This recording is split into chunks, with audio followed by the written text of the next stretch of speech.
Doctor Neha Tripathi ji, Maharashtra से। श्री हरिवंश।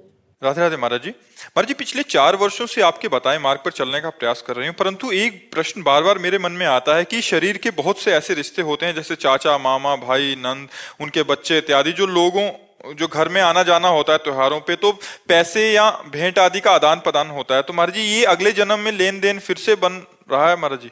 अगर वो कभी हम गए उनके घर में। हाँ, अगर इसको काटना तो एक उपाय बता देते हैं।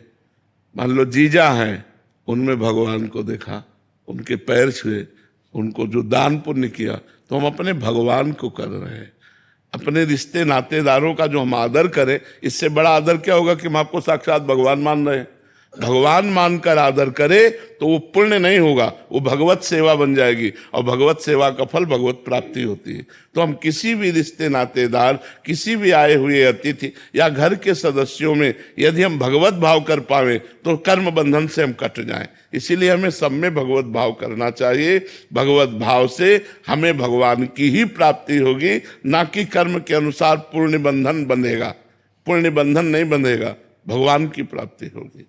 महाराज जी, जैसे हमें कोई देता है तो ये मान करके कि हमारे भगवान हमको प्रसाद स्वरूप से दे रहे हैं, हमारे भगवान हैं सामने, और मैं बस भगवत भाव सब जगह से बचा लेगा। मेरे भगवान मुझे दे रहे हैं तो मैं उन्हीं की तो शरण में हूँ, चाहे इस रूप में दे चाहे इस रूप में दे। जिस रूप में दे रहे हैं मेरे भगवान दे रहे हैं, और उसका पोषण कर रहे हैं। अपने रिश्ते नाते, पति पुत्र परिवार, सब में भगवान का पावर है। वो जब अंतर ध्यान हो जाता है तो कहा जाता है मर गया।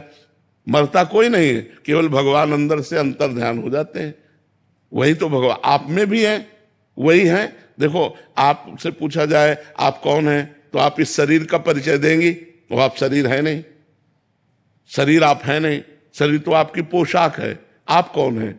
तो आप देखो, आप अपना परिचय नहीं जानती। आप भगवान के अंश हैं, आप दिव्य तेजो में चिदानंद में भगवान के अंश हैं। पर हम अपने को स्त्री पुरुष मानकर और इसी व्यवहार में रत होकर भूल गए और जन्म मरण के चक्र में पड़ गए।